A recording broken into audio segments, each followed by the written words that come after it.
Well, it's nice to finally get to meet you. Yeah, likewise. It's an honor and a privilege to talk to you, man. It's really great. I really appreciate you doing this. I Um, have squirrel syndrome like a champ, so bear with me. what is squirrel syndrome? I will bounce from topic to topic. I get sidetracked so easy. I'll try to help you out, man. the the New York Times told me I'm a excellent interview candidate because I don't shut up. Oh, I've been sharing that link with a lot of people, man, and that's a really good story done on you and on the film, Thank you. the New York I Times. appreciate it. Yeah, it's really powerful. Everything was done really powerful. So last night I performed and I had a bunch of veterans. I brought up your name. I think it would be great when I go to Urbana, if somehow you're able to make it down there, for you to come up and speak. I think it'd be a great opportunity for you. My wife is excited. I don't know if you mind if she comes along. No, of course no, not at all. Yeah. No. She's excited to meet you. I've been talking all about you. I Well, showed her the video. yeah, it was a privilege to meet you. Last night was great. Last night was, I've traveled so many cities. I'm here in New Orleans right now, and like a unit came up on stage to thank me and shake my hands, and I'm from Vietnam, and it's just amazing because when I meet them, you see these older guys, they're much older, they're out of shape, they're overweight, and you forget that there was a time when they were young and virile, and they were seeing intense combat. So some of them are more studs than we'll ever dream of being. well, I mean, I brought you. I spoke about you. They asked me. One question that always comes up when I do the play is, what have veterans said about the play? And so I said, one of the great things about the play is that it's allowed me to connect with people like you that I would have never in a million years dreamed of that I'd be connected with, and it's been a real joy being a voice for you guys and sharing your stories and bringing main things to bring awareness to society of what veterans go through when they come back. So I guess that, the first thing is what advice would you give a vet coming back and trying to kind of assimilate back into normal life? I have been asked that question quite a few times. The quick answer that I come up with is identity. I joke all the time. I like to tell jokes. That's how I get some of my messages across, is I use humor. So identity, when I was in the military, I was a senior enlisted. When I walked in a room, people knew who I was. There was a certain level of respect. I had an identity. But when I get out, who am I now? Like, you got to reestablish your identity. And I think getting out and being retired makes that even more difficult because you're not going into another profession. You become what they call permanent and total. So you're not working, you're just retired. Well, what do you do? So you got to find a new identity. And I remember the day I did that, I was sitting in Walter Reed, and this people come in like left and right. You're like, who is this? Who is this? You don't know. I mean, they know what's going on. I was clueless, but this lady comes in and she's like, check your bank account. Okay. Well, they give you, it's called TSGLI. At the time, I was called a limb salvage. I didn't have my leg amputated right away. I kept it for 4 years. So I got a little lump sum check from the government because traumatic servicemen's group life insurance. And I'm like, well, what am I going to do with this? Well, you're going to be medically retired from the military. And I'm like, well, I did a bass tournament once. I'm going to buy a bass boat. So literally, I went from 100% Army to 100% bass fisherman. And the famous words of Patrick Grady, who was a captain in the Army, he says, I'm the most motivated loser ever because I bought all the latest, greatest lures and stuff, but I had not a clue how to bass fish. But I was, I'd be up there like coming into weigh-ins with 6 pounds and all excited. And then these guys would be coming in with 20-pound bags. I'm like, how'd you do that? Like, good job, and then I'm blowing snot bubbles and kicking rocks the whole way home because I'm like, how do they do that? But I just kept grinding at it, and now I'm the one cashing checks. So identity, I think the first thing somebody would do when they got back is you got to establish an identity, and you got to decide what you're going to do. Did that give you identity, fishing? Absolutely. It's like I will, and I got it in my notes further down on some of your other questions. In the summer, it works great, but in the winter in Wisconsin, it's very hard to bass fish when that hard stuff's on top of the water. Yeah. So winters are a struggle for me. My wife sees it, so I resort to World of Tanks in the winter. What do you do in the winter? World of Tanks. I'm sure you saw that on the documentary. I play World of Tanks. It's a stupid I don't remember game that. I think when they showed that on the doc, they didn't show the. I can't remember if they showed the game. I was in the background. They were showing Maria cleaning. Oh, yeah, I don't remember that bit. I do remember the game part. That was something that in my research, when I created the TV series, I remember. I spoke when I wrote the TV series, not the play. I reached out to all my contacts who I've connected with the play, and I said, could I interview you? Because I'm trying to write this story. And video games is one of the things that a lot of guys talk to me about. I wasn't able to put it in there, but yeah, a lot of guys play a lot of video games. I remember that. I struggle really hard because it's so easy to just sit behind that computer and just play all day. Yeah. And you get nothing accomplished. And then at the end of the day, you're like, man, what have I done? Today sucked. Right. But I can't remember it. It was a Marine general or an Air Force general. There was a YouTube video out there, but he says, make your bed every morning because you've already accomplished a goal. Yeah.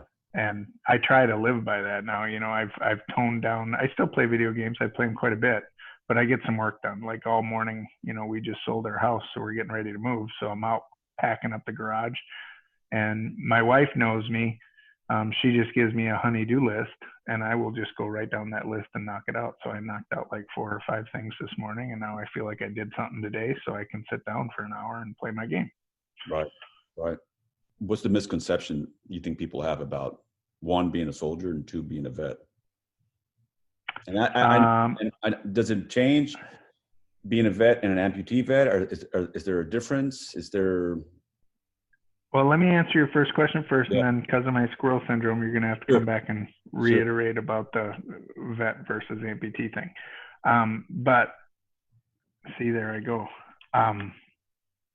What's the misconception is that when a civilian meets a veteran, they automatically assume that they were Johnny Rambo in the military. And it's 2-part. So when you meet another vet, some vets feel that they have to justify their job in the military. The number one thing that like red flags me, and my wife sees this all the time when I'm having conversations with civilians, is they'll come up and say, oh, my son's special forces. And I'm like, okay, maybe he is, but he's probably just telling you that because he's trying to glorify his position in the military. Right. But people need to understand that, you might be a cook in the military, or you might be a pack clerk, shuffling papers in the military, or a chaplain's assistant, or a funeral director. The Army doesn't work without any one of those. Yeah, they're needed. When I spoke to a vet, I spoke to a guy named Jimmy Medina in California. He was in the Air Force, and he had he shared with me some serious PTSD issues but he said, going to what you're saying, he says that it's only about 10 or 15% of the military that actually sees combat. Mm-hmm. He says the rest of it is just there to support the combat. And honestly, that was a fear of mine. Like, I was infantry, and it'd been 17 years in the military till I went to combat. Like, I don't know why. I was like worried that I was going to get out of the military without going to combat. Like, it felt like I was training for my job all these years and I never got to do it. I think the Army was protecting me because I was a single parent. Um, I don't know, but and then I get the chance to go to combat and get my ass shot. Yes. Yeah. Then you saw combat. Yeah. You're like, oh shoot, I was good where I was at. So another side story for you. I was a young E5 in the 25th Infantry Division in Hawaii. I was a team leader, and I met First Sergeant Gallagher. First Sergeant Gallagher was the platoon sergeant here in Somalia, and he almost lost his hand. And he has two binders that he sat down one night while I was on CQ and went through. And in the infantry we joke a lot about there's only two MOSs. MOS is your job in the military. There's only two MOSs in the military. There's infantry and those that support the infantry. And that was just a big ha-ha joke. But he's the first person that opened my eyes. He goes, a PFC female medic that was in the out of AIT for 3 weeks saved my hand. Don't ever say that again. And I'm like, whoa, that was a real eye opener. So that was my first, 2 years in the Army, 2.5 years in the Army, that said, there's more than just a combat unit. We need the medics. A medic saved my life, Jared Kripe. I owe him my life, and I let him know that at least once a week now. I didn't talk to him for years. I was embarrassed. Because of your leg? I was just embarrassed because, he saved my life. It's that whole, they call it PTSD. I don't think it's a disorder. I think it's just a normal reaction. Yeah. But, I play that every day. Did I do the right thing? I play it through my head every day. I replay it. My son was killed, so that kind of shadows over it, but I still play it over every day. And I keep coming back, look, the guy I went out to try and save lived, so I would do the same thing again, even though my medic saved both our lives. Yeah, you never, I lost my eye when I was 4, and you never really, and I've tried to share stories from when I've done talks with vets. Actually, there was a guy, I remember I was in a Thomas Edison State University giving a speech, and there was a guy who got hit in the eye by shrapnel, and he was going to lose his eye. And I said, hey, I know a lot of doctors, and so if you ever want to reach out to me, feel free to. And he was really hesitant. He was having a hard time on facing what was coming down the pipe. But I told him, there's nothing you can't do. It's a misconception that you have, that you think you're not going to be able to do something, but it's a false misconception. I mean, you may not be an Air Force pilot just because they're not going to let you fly a plane. Right. But other than that, I think you're going to be able to do everything. And I know you're fairly new losing your leg. There's nothing you can't do. And I remember as a young I'm working on it. Yeah, there really isn't. You have to kind of, a lot of times we think that our limitations are on the outside, but they're really all on the inside. Well, when you're fully able-bodied, you take a straight line to your objective. But when you lose a leg, you just you got to find a new path to that. Yeah, and you get creative, man. I'm an actor, so I always have to put myself on tape. And so, I'm always doing all kinds of weird tricks with my face and turning myself to create symmetry, and you get really good at it, man. You get really good at being creative, and it goes to show you how much potential we really have, because your brain starts working in different ways. And so I just wanted to share that with you, and just know that there's nothing that you can't do. People always ask me, they always say, what do you think people should do? And I always say, I don't know what that answer is, but I think the reason why I do the play is I think America should just know the stories. I think that to me is important. And I think from there you can decide what you want to do with it. But I think we have a responsibility and a duty to hear our veterans and their family stories. I think that makes us better as a society, and that makes us better as a nation to decide when we use that power again, which is the greatest force on earth, but I would ask you is what should we do? Like, what should society, what should America do to help veterans? I get really, really passionate about that subject. And I only speak for myself, not other veterans or Yeah. anything like that. But I wrote down a couple of things. Duty. I mean, for me, it was my duty. It was no question. My great grandpa, and this is only as far back as I know that I have paperwork on, my great grandpa, my grandpa, my dad, and myself. You know, it's a, All what is served? it called? All served. Yep. Wow. All Army. Is that called lineage? But so for me, it was no question. Like, you know, there's 9 kids in my family, blended family, and my dad wanted one of us to join. Well, I'm the youngest male, so I'm it by default. But I remember as a kid, you know, I was out playing war in the woods, building forts, you know, rubber band guns, all that crap. But so duty comes up. You know, what should America do?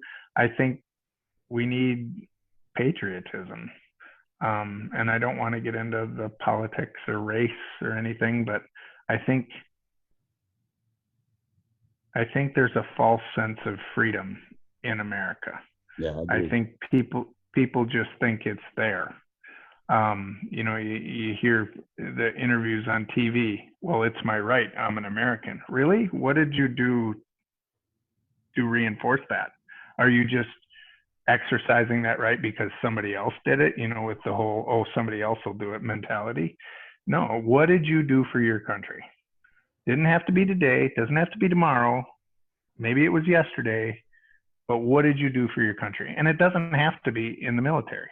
Right. You don't have to serve in the military to do your duty to your country. But what did you do? If you can't come up with an immediate answer, you need to take a step back and reevaluate your patriotism. I think too many Americans have not heard the word no.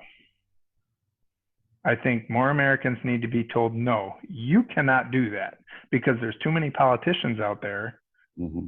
saying, I'm going to fight for that because that's what you want. Well, you know what? There needs to be a baseline standard of no. You can't go below that. You know, there's all kinds of memes and jokes out there, and I laugh at them and I joke about them. And, you know, I'm on one side of the fence. Some people are on the other, and that's fine. But you're asking me the questions. So I'm going to give you my answer to it. I think Great, everybody needs to do their part. I think there needs to be more patriotism. Laws are there for a reason. Does stuff change? Absolutely. But there needs to be that baseline standard. And it's easy for me to say that because that's how I was raised in the military for 20 years. You know, well, that's what the law says. This is where we're going, as long as you don't fall below that. And, you know, there's trials where I would walk. I remember in Afghanistan, there was a thing, I walked in and I saw my platoon doing some things, and I called the leadership over and I'm like, what regulation can you reference what you're doing? Can you reference that in a regulation? Well, no. Then why are you doing it? It's initiation. It's just, I said, you're going to prison for the rest of your life unless you can reference that in a regulation. It's there for their safety, you know, and it goes for general laws of the country. A lot of them aren't there to tell somebody no. They're there for a reason, for the safety of the country. And I just think if people aren't told no, it's just going to be this I don't know where chili pot of mess. I don't know where we lost patriotism in the country. It seems, you know, mind-boggling to me. I mean, the reason why I created the play is because I'm very patriotic, and my father was very patriotic, and he was an immigrant, and he was an Argentinian Jew. And you know, I shared the story last night. I almost shared the play in a way is a love letter to my dad. And you know, my dad was always very grateful to what America did during the Second World War, and he instilled patriotism in me. And I just don't understand where it's you know, where that's gone. I don't understand why that's become such a political thing. And I agree with you. I think if we have more patriotism, we would have more unity. And it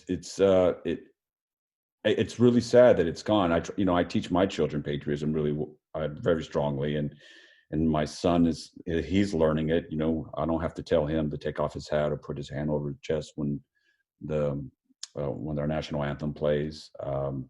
We went through the World War II museum. If you ever come to New Orleans, you should check out this museum down here. It's unbelievable.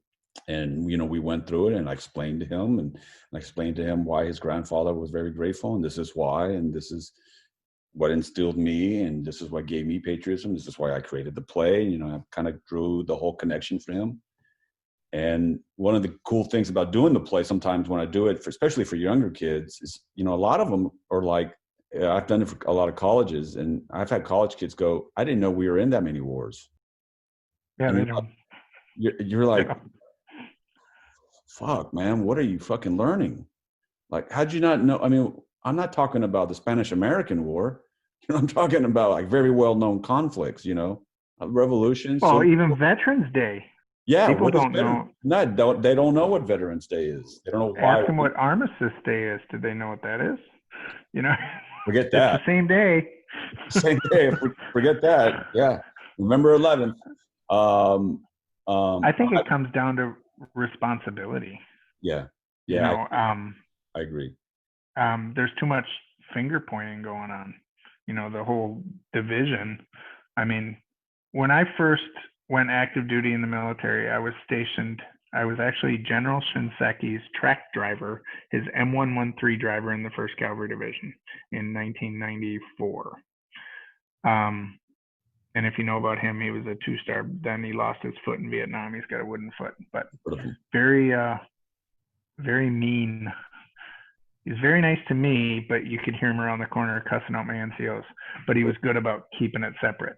But I tried out for LURS, which is long range surveillance, and I was accepted into LURS. And one of my first team leaders was Sergeant Ricky Ayers from Texas. He's out now. He's actually a police officer. He hurt his knee on a jump, so he's a police officer somewhere in Texas. Probably the most important NCO ever that taught me the most. And there's others, but one thing he taught me is, and you've heard this before, I'm sure, take responsibility for your actions. As a leader in the military, you're responsible for anything your soldiers do or fail to do. And that's what I replay in my head every day about the day I got shot and with my son Joey being killed. So, I mean, that would be the one thing I think society needs to do, is take responsibility for their actions. For sure. I mean, society right now, I mean, it doesn't seem like anybody wants to take any responsibility for anything. Finger pointing. Yeah, I mean, we're living in a very topsy-turvy world right now. And, I grew up in the 80s in Houston, Texas, and I couldn't in a million years guess where we would be right now. Like if you saw not that you would, but if you saw somebody down the street, let's say he wasn't a military or a vet, and you were going to grab him and say something to him, what would you say to him? Like, make sure before you leave, make sure you do what? Don't feel sorry for us. Okay. Yeah. But if you don't feel sorry, I hear that a lot, but what else can you do? I mean, sometimes it feels like that's all they have. Like, thank you for and I put it into two categories. Right. And I actually wrote this down. Some people look at us like we're animals in a zoo. It's just like, so I wear funny shirts like, what are you staring at, you two-legged freak? Or I still run better than the government. Or, a handicap symbol that says I'm just in it for the parking, so that kind of gets people away from the leg, because they see the leg and they wonder what happened to his leg. So I kind of, make humor about it, but most civilians don't get military jokes. They don't see the humor behind it, but I think they appreciate that I am joking about it, but I don't think they fully get it. But, so I think I'm to the point now when somebody comes up to me, to thank me for my service, it's for two reasons. One, it's because there's guilt that they didn't do it in some capacity. And those are the people that come up and say, well, thanks for your service. I was going to join, but that category of people. And then there's other ones that come up and thank you, and they're like very sincere, like very like thankful, and they feel like they need to do something. Like I get a retirement paycheck. I don't make great money, but I make good money where I live a pretty normal life.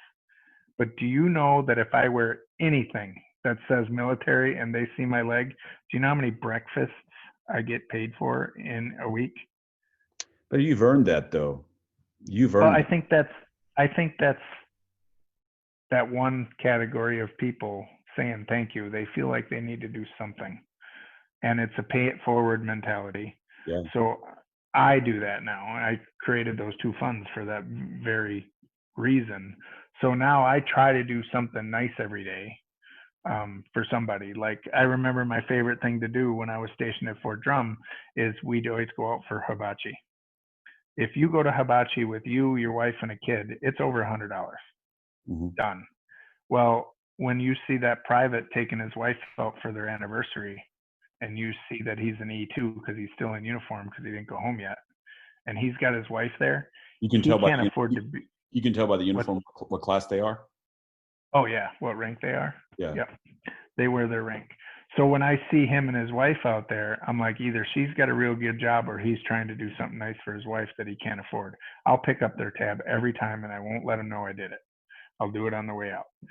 And just that whole pay it forward mentality. Well, what is I but think what does someone do if you can't buy someone breakfast? But what does the average Joe do to pay it forward?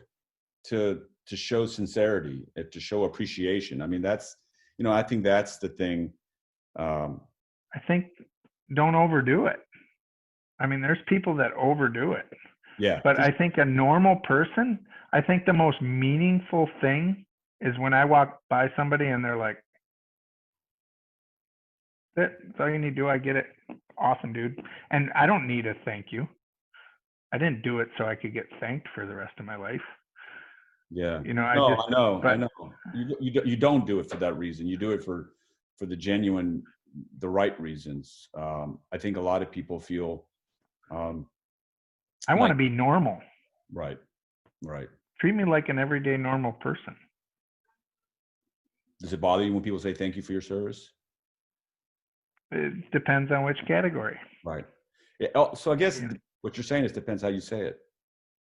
Yeah, it depends on how you come across. If you come across like guilty, is what I would say. And I'm maybe guilty is the wrong word because I don't think everybody has to be in the military. There's some people don't need to be in the military. Like, yeah, don't even just go. But there's some that are just full of excuses that need to shut up and do it. right. Just because I feel every able-bodied American that's able to should. I think it's the right thing to do in whatever capacity that there should be better testing because they go by GT score by what job you should get. But there's got to be a better way to figure out where you could serve better. Yeah. I mean, I don't know if this would fly, but I heard a colonel, I forgot his name. I have it in my notes, but I believe he was a colonel, a retired colonel, or he was really high up. And I was invited to a talk and he was speaking. He said that he believed that America needed to expand the military to incorporate more of its talent. And he was basically under the assumption, he says, if you had like 5% of America serving, and if you had a draft, you would have a military better than you can even imagine, because you would have people who are, going and becoming doctors will be going into the military, lawyers, bankers. You would have very bright minds joining the military. And he says that would make the military more powerful and would actually will stabilize more, because I guess his belief was more peace through strength. And he said, would create unity. He even went on to say that you basically now, what you kind of have is what you had in the Civil Wars. You kind of have people, in the Civil War, if you had money, you could pay someone to go fight for you. And he says, in many ways, it's kind of what you have right now because you don't have a draft. You're basically, people are opting out of service because I would agree with him, and I would disagree with him. How would you agree? And the first thing that pops into my head would be span of control. So if you were to do that, it would have to be uniform across the board, training, that kind of thing. Because I, as a human, can only effectively control 3 to 5 people. So in like a normal military platoon, you have the platoon sergeant and the platoon leader, an officer and an NCO. The platoon leader is in charge of the platoon. He gives out all the orders. The platoon sergeant, he's the whip cracker. He makes sure all those orders are followed and soldiers have their beans and their bullets. Underneath the platoon sergeant and the PL are 4 squad leaders. Each one of those squad leaders has 8 guys underneath them for a 9-man squad. That squad leader is in charge of the squad, but he has 2 sergeants, which are team leaders. And those team leaders are in charge of 2 to 3 men. So it's span of control, shit rolls downhill. Yeah. So if you were to expand this army, for instance, look at Canada. I like to use Canada. Canada doesn't have a very large army though, right? I don't think so. But I'm willing to bet the medical knowledge of a Canadian infantryman trumps most of any of our infantrymen. Why is that? They have less people, so they have higher quality training, in my opinion, from what I've seen working with the Canadians. Yeah, but so if we were to expand our army bigger, I think your quality of expertise goes down. You say bringing in doctors, bankers, lawyers. We had that after 9/11. I was a drill sergeant during 9/11. I had lawyers come in. Some were good, most were not, because they're entitled. Yeah, well, I think he meant is pulling from a pool before they become lawyers, but have the gotcha. I understand. Pulling from the pool, start pulling from a much larger pool, talented pool before, you don't want a lawyer once he becomes a lawyer. You want the lawyer, you want the brain power of the guy who's going to become a lawyer, join the military, right? I misunderstood you. Okay. Yeah. No, I agree with that. But you have to have the knowledge to. Yeah. I mean, I think, I think we could provide the knowledge. Shoot, man, we got a buggy on the moon taking selfies right now. I mean, not on the moon. I'm sorry, on Mars. So, I think we can figure it out. But and that's, I don't know. The draft is such a political word because of Vietnam that the moment you bring up draft, people are going to go into a frenzy about war, whatever their opinions are about combat or war, warmongering. Right. It's such a political word. I don't know how you would ever get it passed through Congress or the Senate, but probably wouldn't. How do we help guys who are dealing with PTS? What can we do more? That's a double-edged sword, I guess. I hear all the time from people that, my grandpa served, but he doesn't talk about it much. I've met those guys. You got to get them out. I think I self-identified early. I talk about it as much as I can. Why? Yeah. I didn't like walking in the military with a 120-pound rucksack on my back. So I don't need all those memories and all those thoughts resting on my back. It was heavy. It hurt. Well, I talk about it, and I feel like I can set it aside. Do you think doing the documentary, and before the documentary, I saw that the previous what led into the documentary that you shared with me. A Year at War. The Year of War. I saw all of that, right? And do you think because you were kind of being exposed to talk, that kind of preempted you to be more open and be able to share your story?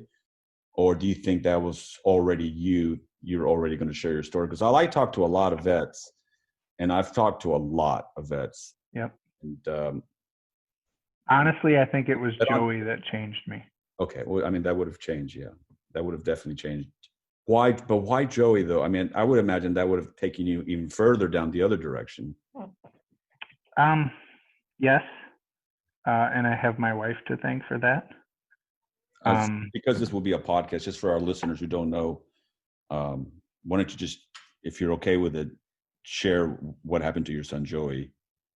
Okay. Well, in 2010, I got shot 3 times trying to save an Afghan policeman. My medic saved both of us.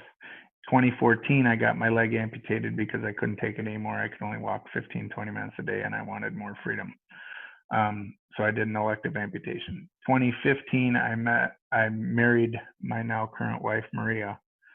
And in July of 2015, my 12-year-old son, Joey, it's our son, but my biological son, asked if he could run to the neighbor's house to get his iPad that he left. And he was riding his bike, crossing the road, and a 74-year-old man hit him at 50 miles an hour. 8 hours later, we took him off life support. He was brain dead. And that was probably the darkest time of my life. My leg was not an issue anymore. It was a mute point for a number of years. But it changed me a lot. I felt like I needed to defend my son's honor. I bought a lot of guns. I bought a lot of ammo. I learned how to use Google Earth very well. And I was going to do something that would not bring Joey back and would not make anything better. And luckily, I saw that before it was too late. I did meet the guy that hit my son a year later at a DMV hearing. And I walked up to him and I said, in front of my lawyer, and I said, just tell me you screwed up and I'll forgive you right now. And he looked me dead in the eyes and he said, I didn't do anything wrong. So I told him, I hope he lives forever. Did he really with say nightmares? That? Yes, he did. He said he's sorry my son was killed, but he didn't do anything wrong. In the police report, and it's not going to change anything. I stopped playing the blame game. But in the police report, it has the driver at 0% at fault and Joey at 100% at fault. My opinion on that, a 12-year-old's only responsibility is what he's going to eat next. I would agree with that. Did Joey pick the wrong place to cross the road? Yes. Did he deserve to die? No. The guy's brake lines blew. He was at the bottom of a hill. You can see it on the documentary. Yeah. The driver, there's no skid marks. He never hit the guardrail. And a lot of people don't know the inside of the story, so I will tell you because it's not on the documentary. He hit Joey on the oncoming side as Joey was crossing the road, going to the oncoming side. So he traversed with Joey across the road. He hit him, launched him about 10 to 12 feet forward, hit him again. That's when Joey and the bike got caught underneath the truck. He drug him 125 feet up the hill. Joey came off. His shoes were 100 feet apart. He continued to drive a quarter of a mile up the hill and down the road, claiming he needed to get cell service to call 911. Pulled into our neighbor's driveway. When he backed up, the bike came off. He never once went down by Joey to check on him if he was okay. Thankfully, there was a lady there that saw him laying in the road and stopped traffic. But the guy parked at the top of the hill and never once came down by Joey to check on him. I'm so sorry for you. So there's a lot of anger and hate and all that. And you feel like that allowed you to open up easier? It allowed me to open up because my wife, and this is why I said I have my wife to thank. My wife and I, we went and talked to a medium. She seems call us crazy. Just don't piss her off. She's Puerto Rican. Only husbands can do that. She gets out the onion chopper. I run. She can tell you that story. But we sat down one day and we just said, look, we had somebody send us pictures of the accident site. And we just said, you know what? That's not what we want to see. We don't want to see tragedy. We want to see, we are going to only focus on positive, shutting out anything negative, and we are going to focus on how Joey lives and not how he died. So I think at that point, I started to, I was very, the book says, the book says, the book says, straight line. There is no left or right. It's, you're doing it. If I say do it, this is why you're doing it, period. You're going in the military, man. I mean, you've been in the military for 20 years. That's going to condition you. And then a year and a half after he was killed, the unthinkable happened. We were blessed with Jackson. So Jackson's now 3. Almost, he'll be 4 in February. But I think we call him our blessing child because Jackson brought me and Maria out of a very dark hole. I had purpose again. I don't know. He puts a smile on my face and I'm like, what the hell am I doing having a kid at 42 years old? But I wouldn't trade it for the world. And the reason I say that, I'm so much more relaxed now. Isaac's out of the military now and he's in the other room. He's living with us for a while until he figures out what he's going to do. But he looks at me every day like, wow, if I would have did that when I was his age. Because Joey tells me, if you're going to be angry with me, I'm going to be angry with you. And to me, I sit back, I'm like, well, he's got a point. Maybe I shouldn't yell so much, Yeah. So I think. But that's, God bless you, man. God bless him. I'm glad you have Jackson. That's a great name, by the way. Well, I almost named my son Jackson.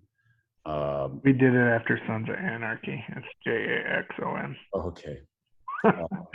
No reason. We just liked it. For the guys who can't speak like openly like you can, what should we do to?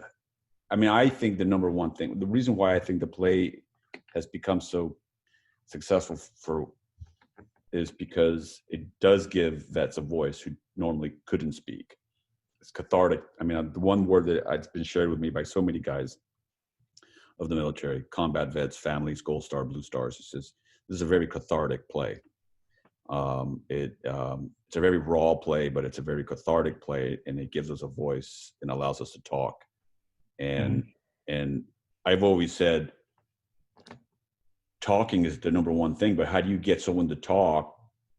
Okay, I get them in the play. You can maybe talk. You see the play, you talk either in the Q&A afterwards, or you talk on the way back home. You're talking to someone, you talk to a wife, but how do you get someone who's not at the play to talk? So there's a ton of organizations out there. I'm wearing the hat of one right now. I can't see. Why don't you say it out loud? It's Wounded Warriors in Action, not to be confused with Wounded Warrior Project. Lieutenant Colonel John McDaniel, who's from Oshkosh, Wisconsin, started this, and it's actually based in Apollo Beach, Florida, down by Miami. And he was in Ranger Battalion. He started this. He caters to Purple Heart recipients. So in order to use their services, he refined it to a smaller group. And I like it, and this is what works for me. There's 100 organizations out there. Yeah. But what I like about it is everybody that goes to those events was wounded in combat. So we have a certain likeness that brings us together. It's not a testosterone big, what contest. Right. It's a bunch of guys getting together. And it's outdoors, getting them outdoors, fishing, hunting, and it's world-class stuff. I got 100 stories I could tell you, but through Wounded Warriors in Action, I caught my biggest personal best record of a largemouth bass ever. I went fishing in Rodman Reservoir, Florida, and I caught a 10-pound, 2-ounce largemouth. That's a dream for anybody. I've got a friend from Texas named Craig, and he would dig that. He's a big fisherman, and he would completely dig that. But I also got to meet Edwin Evers, who's a Bassmaster Classic champion, Major League Fishing champion, Red Crest champion. He is like the Aaron Rodgers of the bass fishing world. And he's just my idol. And we are now pretty good friends. I can text him any time of the day and he'll text me back. I've been fishing with him 3 or 4 times now. I'm starting to lose count. But if I called him up and said, Edwin, I need this, he'd get it for me. But I don't. Sometimes stuff just shows up on my door. But because I went to that Wounded Warriors in Action, I'm starting to talk to guys, and I think it comes down to purpose, identity, but you got to get them doing something they love. Some people don't know what that is. Some people already know, but they were afraid, Yeah. like motorcycles or fixing cars or fishing or hunting. I think you got to force feed some of these guys to get them into a comfort zone that they like to do, and then they'll blossom like a flower. I'm going to send you what you just said in a transcript, because I think that is the basis of your speech, man. What you just said: purpose, identity, and doing something what they love. I think you sharing that from your experiences as a father, as a man, and as a combat vet will be very well received by other people. I think you should write that down, and I'll send it to you. But I think I'm writing. Purpose, value, and doing something you love. I think a lot of veterans could hear that. And I think the older guys who didn't hear that when they came back from Nam or Korea. The one thing that I have going on that, sorry, but the one thing going on that, one thing that I learned to tell Vietnam guys is, the Vietnam vets is, and a Vietnam veteran taught me this. He says, welcome home. And he taught me that years ago. He says, if you tell a Vietnam vet welcome home, it means a lot to them, because they didn't get that when they came back. Yeah. And I always say, I said it last night, I always have everybody stand up who's a veteran, and I say, any military families, any vets or military in the house, please stand up so we can appreciate you. And we do that. And then I always tell the Vietnam vets, welcome home, guys, welcome home. So I always tell the Vietnam vets, thank you for what they sacrificed, because now I have what I call the gold card. I can walk in the VA and say, I want this, and I get it, period. Yeah, because they didn't. They didn't get it. No, absolutely. Doing something you love is so important, because it really it's therapeutic, cathartic. It really allows you to be, it's hard to get up in the morning when you're doing something you can't stand. And when you're getting up in the morning, when you're motivated, when you get up in the morning and you're excited about something, it's much easier to keep working at it. It's like acting. I always tell people, don't get into acting because you think you're going to be famous, because you're going to run out of energy.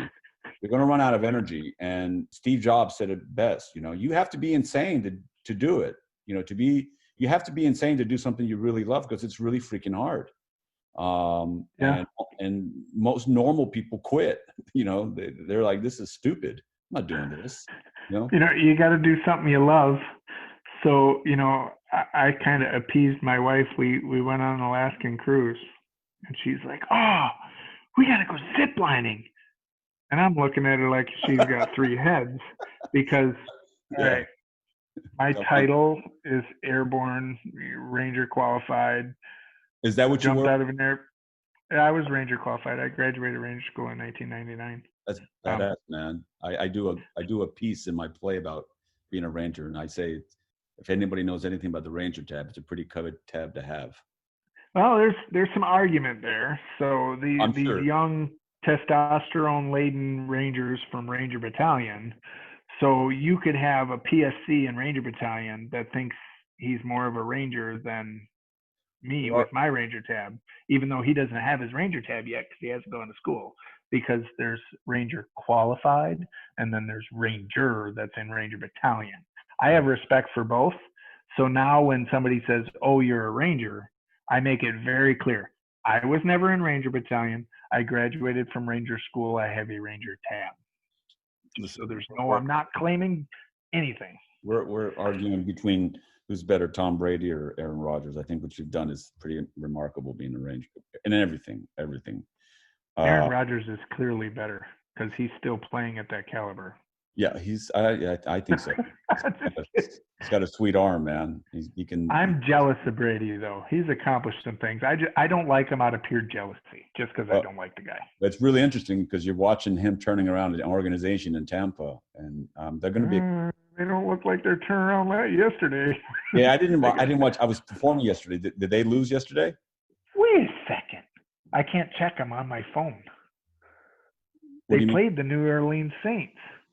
Oh, I didn't know. I mean, I was on stage all day yesterday, so I don't know what. I can't check right now because I'll lose the Zoom conference. It's okay. But that's really important, man. I mean, I think what you said there's a big key. I got to tell you a story. Yeah, go for it. Have you ever seen how big the trees are in Alaska? The big redwoods? No, they're gigantic. I've seen hundreds of feet.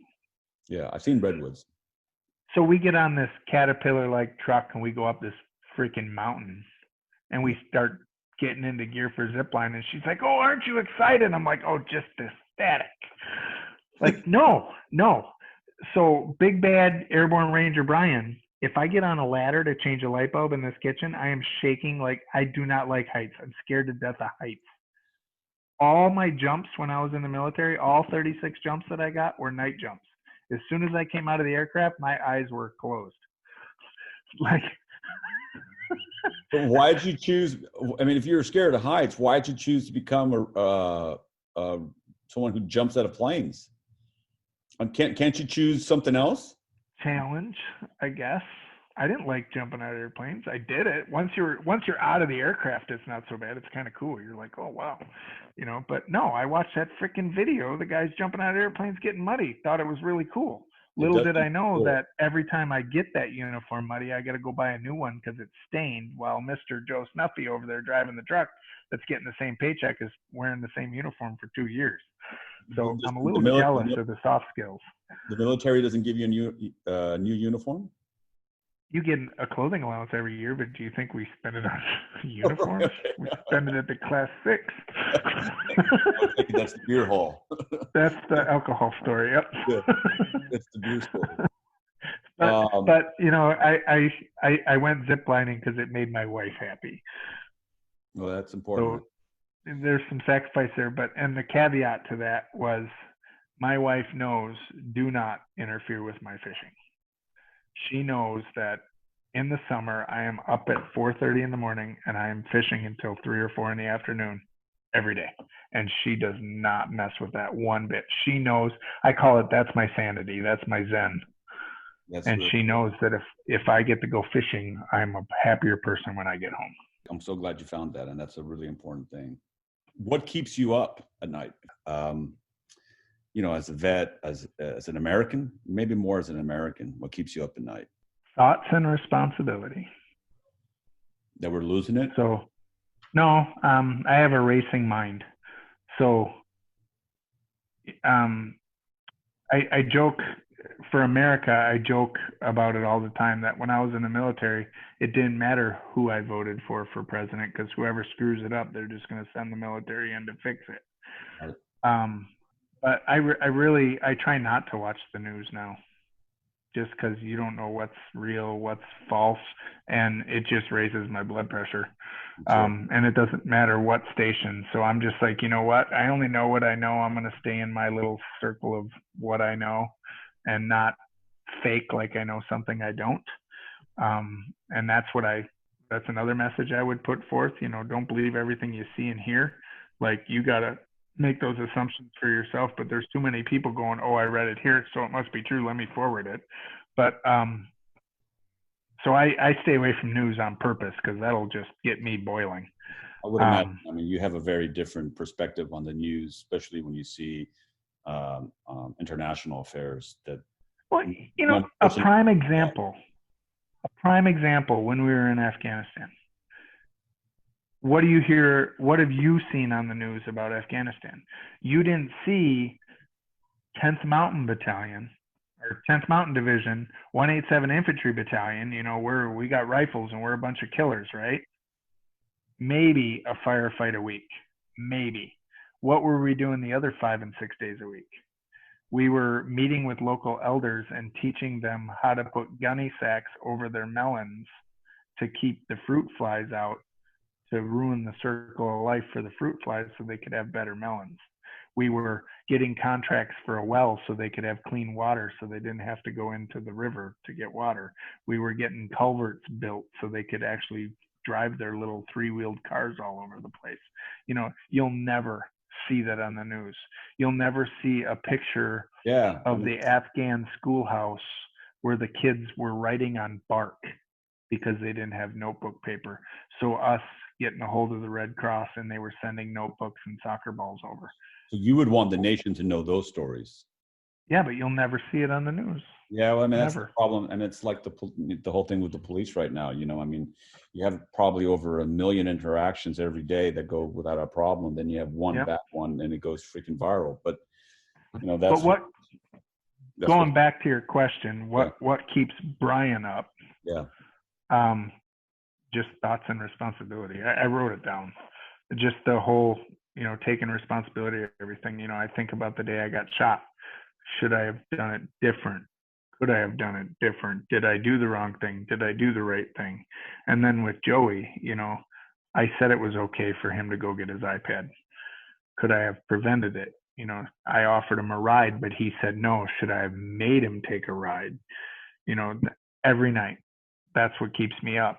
And, you know, my wife knows if I'm up more than 30, 45 minutes in bed, I'm going down to play my game, not because I want to play my game, because I want to stop thinking. Yeah. So now what I've been doing is when I go to bed, I literally tell myself, stop thinking, go to bed. And I just say it over and over and over. And next thing you know, I fall asleep. Well, that's an important one, man. Thoughts and responsibilities. Yeah, I think more of us could use a little bit more responsibility. And I guess that would go with, you know, what we want, what you would want the nation to understand about you and our freedoms. I mean, now I refer to myself a lot as I used to could, because, you know, I was trained in all these things and now I either can't or not in the capacity to do those things anymore. So what do you want now? Normalcy. Normalcy. I just want to be a normal person. You know, I always tell everybody, hey, it's Brian, the short, fat, one-legged guy. You know, you look like you've lost weight, man. I have. I'm down a whopping 15 pounds. Yeah, you look like you've lost weight from when I saw you. I've tried to do keto and I've tried to do all those things, but I'm learning slowly that just don't eat as much and stay busy. Yeah, you got to move your body. You know, you should. I don't know if you had a chance to look up that guy, JL Sanchez, but he's a one-legged amputee, and I mean, it'll blow your mind what that dude does. Goes back. I am the king of procrastination. Yeah, well, you should look at him, and it goes back to what I said. Just there really isn't anything you can't do. I mean, jogging, running, working out. I mean, there's just nothing. It's definitely Check something. This out. Oh yeah, you just got a new one, right? That looks that's the badass one. That is a brand new design by Greg Davidson in Puyallup, Washington. I think that's the design that guy from Australia the runner was using, wasn't it? Yes and no. He was using a blade. Yeah. But this is what they called a modified blade. So it actually has a foot on it. That's why it's got a shoe on it. But by far the most comfortable leg that I've ever had made. That's awesome. And it doesn't hurt to walk anymore. So I'm like, I told my wife, I said, this weekend we're going hiking. And she looks at me like, what? You want to go what? I'm like, I want to go hiking. Like, I'm going hiking. And then he also made me a fishing leg. Oh, that's what's the difference? What do you need a different one? Basically, it's a walking leg with no shoe, so that when I go fishing, I can get it wet. Here it is. I don't know if you can see. It's got bike tire tread. So you don't. Oh, I get it, right? So you don't slip on rocks and shit. Yeah, and it doesn't have a shoe, so I can get it wet. Because if I go fishing with the leg I'm wearing right now and it gets wet, you know, I don't take my shoes off when I get home, and that tends to get a little smelly. All the little technicalities that you don't think about, man.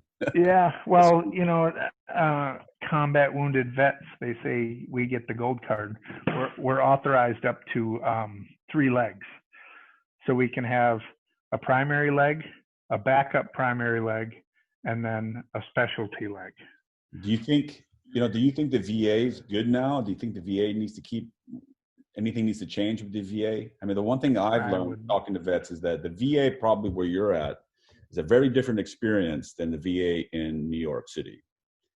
I actually I was part of the Syracuse, New York VA and the Milwaukee VA were the 2 big hubs.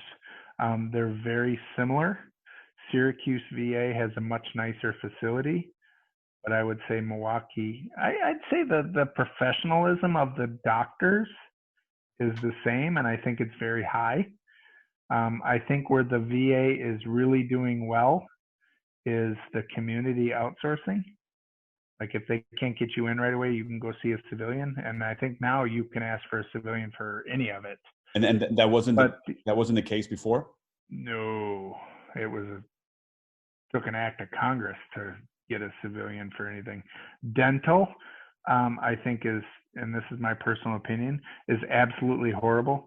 Here in Green Bay, we have a $3 million VA clinic, and they have a dental clinic that I can go in and I will get an intern to work on my teeth. And I have 13 crowns and they break constantly. I currently have 2 crowns that are not in, and I am not going to the VA for my dental. You can't go, you would think you should be able to just to go to a normal dentist and like insurance, just have the VA. Now I can. Oh, now you can. You couldn't before. So I have requested I wanted the resident dentist as my dentist.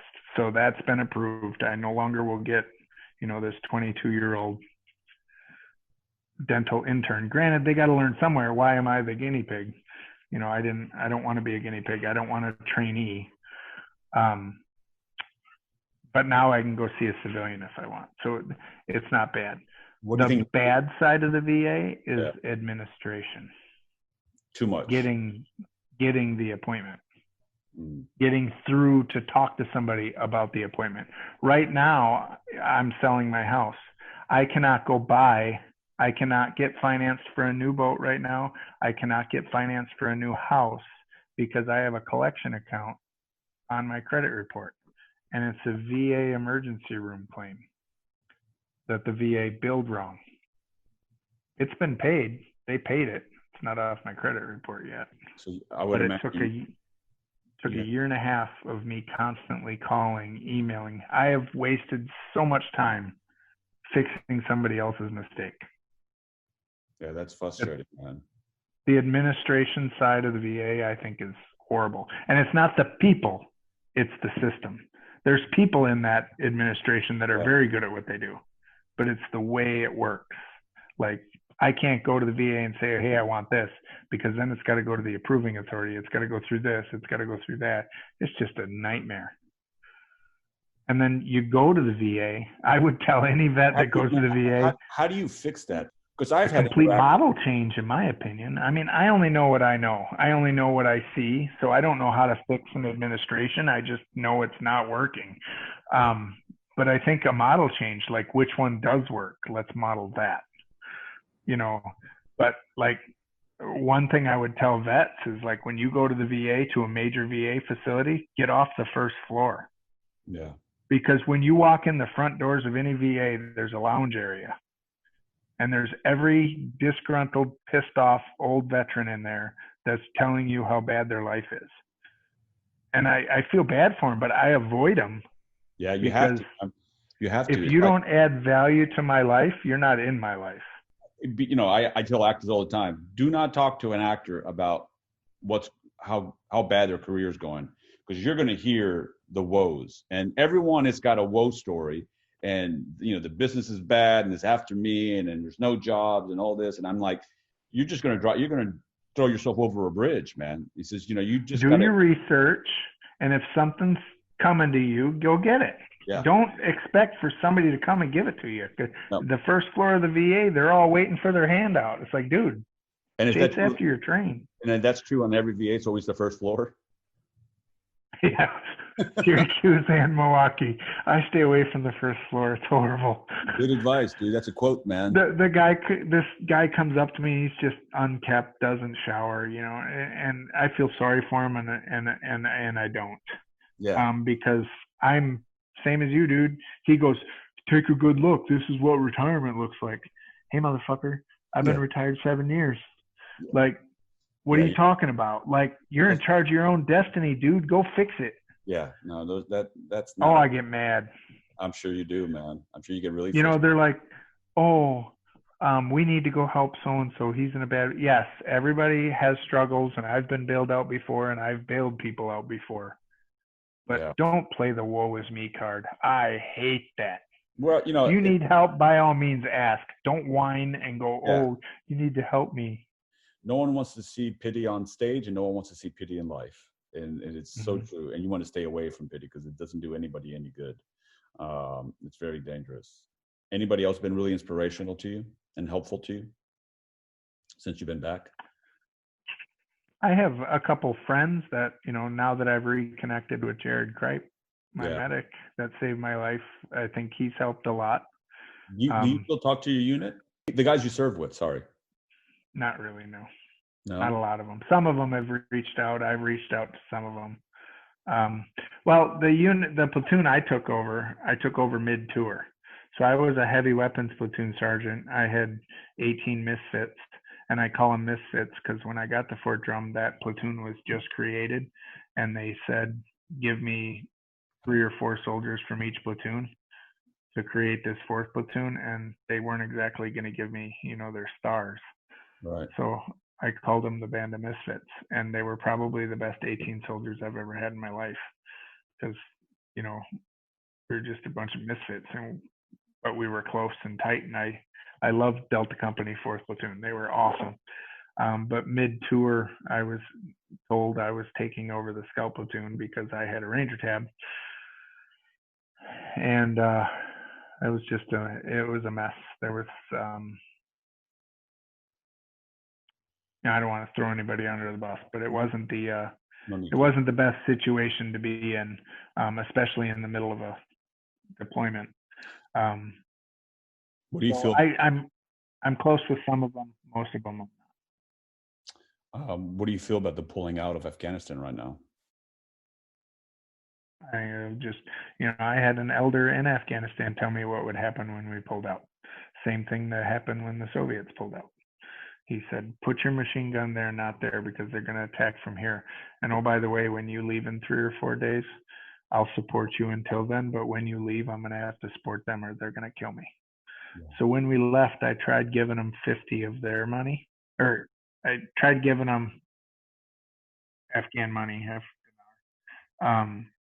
And it was $50 worth of our money out of my own pocket, just because, you know, I was in the dude's house for 5 days. And he's like, nay, nay, nay, nay, nay. That was enough money. That was more money than he made in an entire year. And he refused to take it because he said that if they came and searched his house found that, he was dead because they know where it came from. So they just live such a simple life that they're just surviving, and they're going to go back to surviving unless, you know, if we could teach them sanitation and plumbing, oh my God, that country would be gorgeous.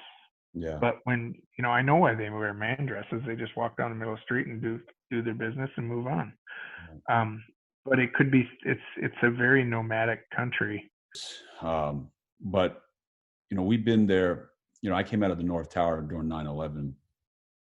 And so I don't know if my son will serve or not, you know, but I definitely don't want him going to Afghanistan in some, you know, conflict that happened 30 years ago. You know, it seems kind of crazy how long we've been over there. We've been there for so long, you know, that at some point, at one point, right? They need to take care of themselves. Yeah. Like our mission, I was part of Obama's surge. Our mission was to train the Afghan police to take charge of their own area. But you can't just say, oh, okay, we're leaving. But It's when, like, I mean, at some good point, question, but you ever tried to get an Afghan to do a jumping jack? The education isn't there. no. So it's literally it's I think it's more than we could do. Um, um, I don't know. And there's so much corruption over there. I had so many police chiefs go, "You get me a bottle of whiskey, I'll tell you where all the Taliban commanders are."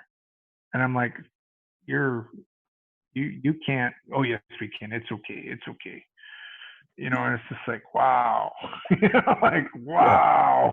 I'm sure I can trust. I'm sure I can trust your intel. Yeah, it's I'm sure it's good intel. yeah. So I don't I know. don't know. I mean, I don't know what that answer is. I don't know, and I'm sure you have a very different response to it. But I just, at some point, I mean, I've had conversations with other guys, guys, from Iraq and Afghanistan. Yeah, I'm just like, I mean, at some point we have to come home, don't we? I mean, at some point we have. I mean, Yeah. we got to But come people home. with a lot more authority and pay than I get are going to make that decision. Yeah, no, and they're trying to make Unfortunately or fortunately, however you want to look at it.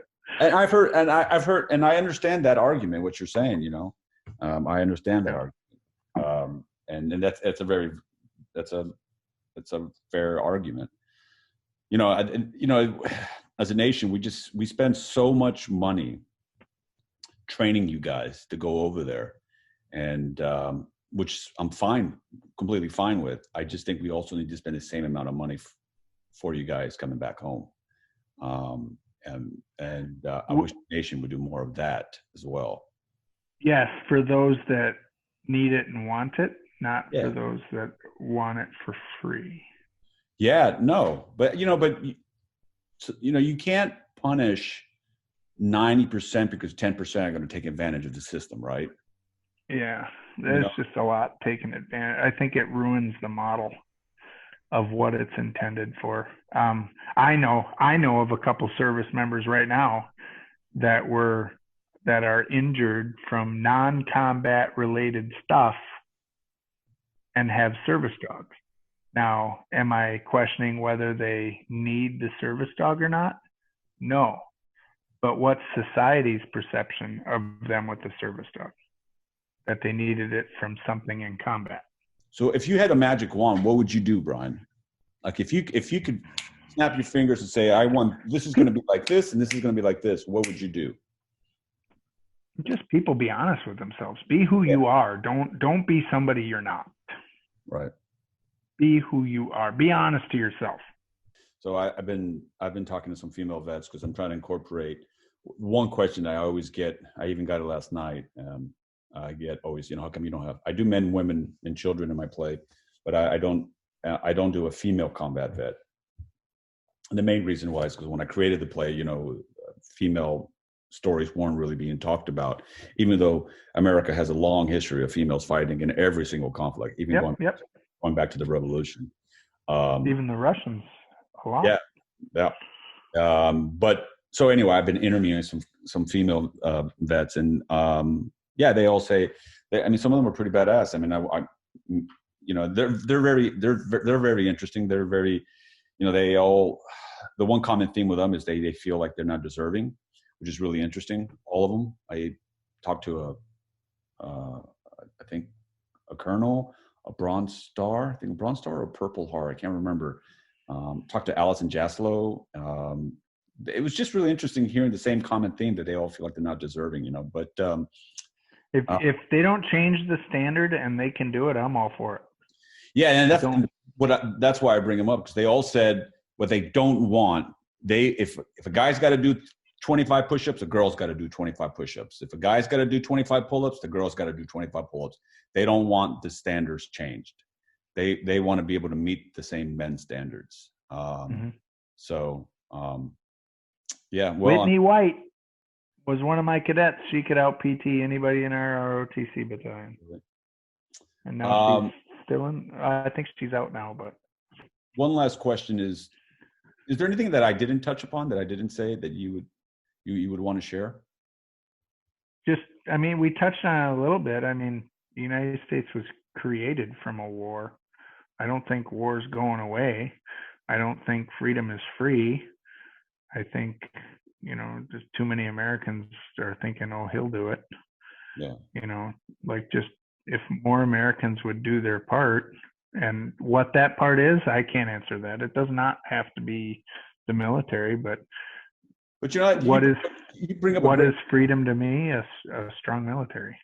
A strong military. But you bring up a good point, because I always wonder, and I don't know, but I always wonder this, like, how is war going to change in the modern world? I mean, going to the World War II museum, those days are long gone. It already has. But it's changing. It's more computer based. Yeah. So, like, but I mean, are we going to need a soldier, or are we going to need some guy from Facebook to work for the military? Good point. But I guarantee you, they've already thought of that. You already have that. You got the drone operators. This drone operator sitting behind a computer desk at Joe Schmo military base is going to get a Bronze Star for Valor someday, or a Silver Star, or the Medal of Honor, and he never once was near blood or mud. Do you think that's a great? I never heard of that. Never near blood or mud. Wow, that's a powerful statement. Do you think we'll ever lose the need for boots on the ground? That brings me back to a story. So I started, my first active line unit, like do stuff unit, was long range surveillance. And most of them are disbanded now because of drones. So long range surveillance, modern day long range surveillance, what would we do? We would go watch an intersection for 3 or 4 days, completely unhidden. If we came into contact with the enemy, we're out of there. We exfil immediately. We break contact and go. We watch a high value target. It's all snooping and pooping. Right. But they're all disbanded because drones came about. So is the ground soldier going to go away? Probably. I don't know. Yeah. I think maybe they may go away with their boots on the ground, but they might be in a machine's boots, like Mech Warrior. Yeah, that's a great question. I mean, going to the World War II museum, you look at that and you think, man, I mean, we're getting very close. We're getting so close to an AI world now that I just don't know, like, war is already being conducted over a computer. Yeah. Well, yeah. And I guess you'll, at some point, if you take over a piece of, land, you're going to need somebody on the ground there to control it. But maybe you don't, so you can freaking watch it from the sky now. Cameras. Yep. Cameras. So you don't really need. Well, look at most cities. If you run a red light, a week later, there's your bright smiley face on a ticket. Yeah, I know. Deny that, you're like, oops. Yeah, that's never happened to me. I'm just using. I got pulled over in New Hampshire, and I was coming from the show, and the cop who pulled me over, I never saw him.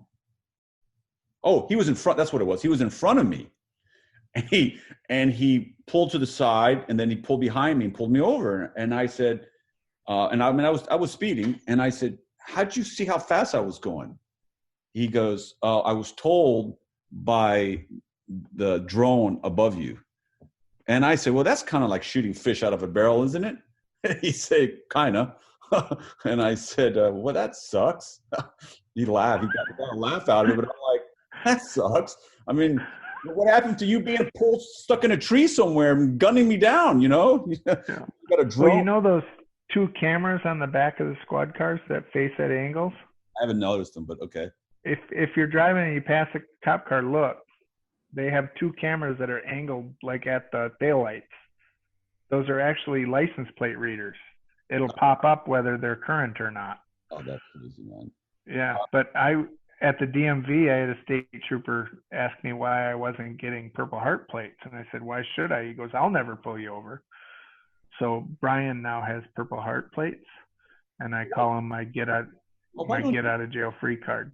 Why would you not put on Purple Heart plates in your car? I don't know. I just wanted to feel normal. But I'm a decal junkie. I got stickers all over my truck. Okay. That's good. You feeling? I have a mobile DD214. What does that mean? My military record. Oh, I okay. put a lot of my military crap on my truck. Well, cops sees you, they know you're a military. I guess. I don't know why I do it. Uh, I think you should put a Purple Heart on there. I mean, it's funny. I got Purple Heart license plate.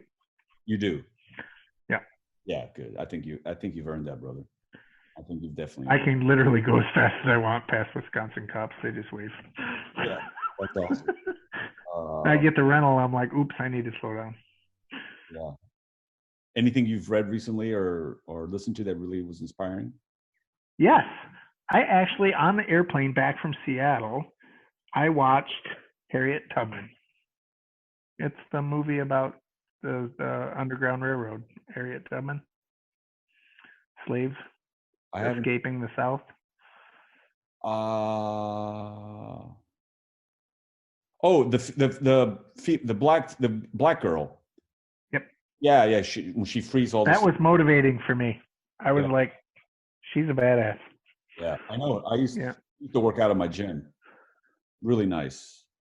She was really nice. In fact, when my father passed away, the day he passed away, she was working out in the gym, and she noticed that I was really. She goes, "Are you okay?"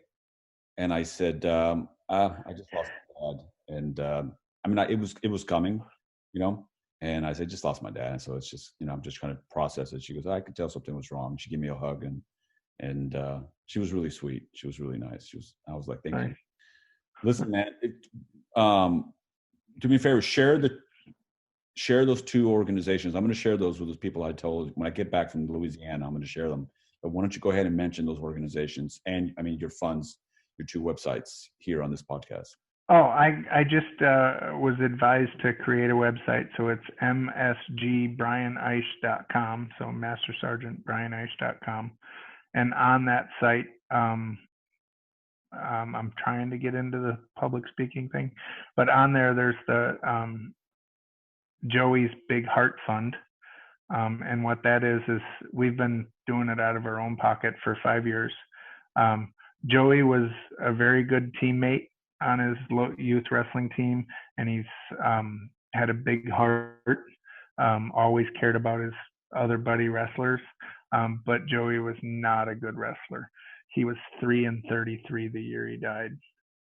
So we created the Big Heart Fund to help keep that going because it got expensive. But basically, every year, the Sandy Creek Youth Wrestling Program picks a wrestler on their team that most exemplifies Joey, meaning he's got to be a team player, he's got to help out the team, he's got to be cheering on his teammates, but he just doesn't win all the time. And it's not a participation trophy because he's working for it. And then he gets $250, $300 worth of personalized wrestling gear. And then we mirrored that program with the Luxembourg Casco, Wisconsin Youth Wrestling. So we're doing it here because Joey's little brother Jackson is going to wrestle for Luxembourg Casco. So I asked him if we could do that award here as well. Just my way of honoring Joey and trying to help out, a youth wrestler. Those funds go to the kids to help them wrestle or give them gear for wrestling, right? Yep, absolutely. And then we have Brian's Pay It Forward Fund. I'm not a greedy person, so I wanted to create a fund that I could pay it forward. If a local vet organization needs fundraising to do this, I know I live in Casco. My son was killed crossing a highway. Well, Luxembourg Casco has a highway going through it, and there's a park on one side, but not one on the other side. So I want to build a park. I want to have the town donate the lot, and then I want to pay for the park. So the kids on this side of the highway don't have to cross the highway to go to the park. So to do stuff like that. That's awesome. So I created the Pay It Forward Fund to hopefully. So that Pay It Forward is to help create the park on the other side of the road. And other stuff, whatever, the committee decides. I'm not a very intelligent person. I was an infantryman. I'm not saying that infantrymen aren't smart, but funds and accounting is not I wasn't good at math, so I don't claim to be good at it. So we umbrellaed under the Greater Green Bay Foundation. So they are managing the funds for us for a very small fee, and they have their committee and board that approves or denies everything. Right, and just for people who are listening, I mean, or reading this, because this will be a blog post as well. They, I'm sure you vetted them out and you've checked them out, and they're all on the up and up, and you trust them. They're an absolutely awesome organization. Yes, I'm very, from what I know, through our video conferences and everything we've done so far, that's I wanted integrity and. Yep. Oh, this was great, man. And so I'm also going to try to. I'm going to reach out to some people and see if we can get us on together, because I think your story and my story together, it'd be really interesting to see if we can share it. Now that the election is semi over, I think. Wow, don't want to go there. I'm good. I mean, your state was popular for a little while, man. Your state in Michigan were the two, and maybe Pennsylvania, but for Wisconsin, I mean, it's just crazy how one town in the state can be the deciding factor for the entire state. Yeah, it's pretty weird. It's crazy. I don't think the founding fathers intended it that way, but no, I don't. And whatever, I'll support who's ever there as long as I get the same respect in return. But I know I won't. Yeah, no, I'm with you, man. I know. That's another thing with patriotism, man. It's like you're not allowed. You can only be on one side now. It's like, yeah, it's like I can be friends with you if you're a Democrat or a Republican. It's fine. Just don't. I don't want to. And I was asked to do so many interviews for this documentary. One of them was Access Hollywood. We did a Zoom call with Alec Baldwin, and Alec Baldwin asked me, "What do you think about this?" And I said, "Alec, I'm going to be frank with you. I said, my documentary has nothing about politics and nothing about race in it. So I will not entertain any questions that deal with politics or race on any interview that has to do with my documentary." And he high fives me on the Zoom. He's like, "I love it." So, and I know I think he's diehard. He's a diehard. Yeah. And I told him, I said, "I'm fine with that. Just don't bring it up and we're going to be fine. I'm tired of fake. I'm so tired of not knowing what's real. I just want real." Yeah, this whole world that we're living in with social media now, it's like it's become, it's dangerous where it's going. I hope we're able to figure it out, because I think our democracy is going to be really dependent on how we navigate the future with these new platforms that we have, because I don't think we're designed as humans and as a country prepared to deal with these platforms the way they're affecting us. And I mean, I don't know what the answer is. It's definitely above my pay grade, but I'm hoping that we get around to it, because it needs to be dealt with, because I don't know if our democracy can withstand more of this. Yeah. I think there's something coming. Yeah, I think so. I hope so, because people always think that it can't happen here. I don't know. For some reason, we have this assumption that nothing can't happen in America, but it can. It can. Yeah, it very much can. It can, man. They can come get my guns. There's one in every room. I have a concealed carry permit. I don't think they'll make it past the mailbox, but they're welcome to come get them. Yeah, it was like my friends in Texas. I mean, you're going to have a hard time taking their guns away. Yep. Good luck. Good luck. I live in the state of New Jersey, unfortunately, and so it's a little bit harder. But the first thing I did when I moved back to Wisconsin is went and bought a pistol. Mm-hmm. Just because in New York you couldn't have one without a permit. Wisconsin, you can go buy a pistol as long as you don't have a felony. Yeah, well, that's fair. And then that's fair. Yeah. That's fair. If you have a felony, I don't think I want you having a gun if you have a felony, or crazy. We're all crazy in our own right. It's just what level of crazy. I agree. I'm crazy, man. I'm a nuthead. Man. Well, listen, this has been an absolute privilege and it's been an honor, man. And I really appreciate you as well taking the time to speak with me. And I'm just going to wrap this up, but just mention your website one more time. msgbrianeisch.com. All right. Thanks, guys. Thank you very much for having me. Thanks, man.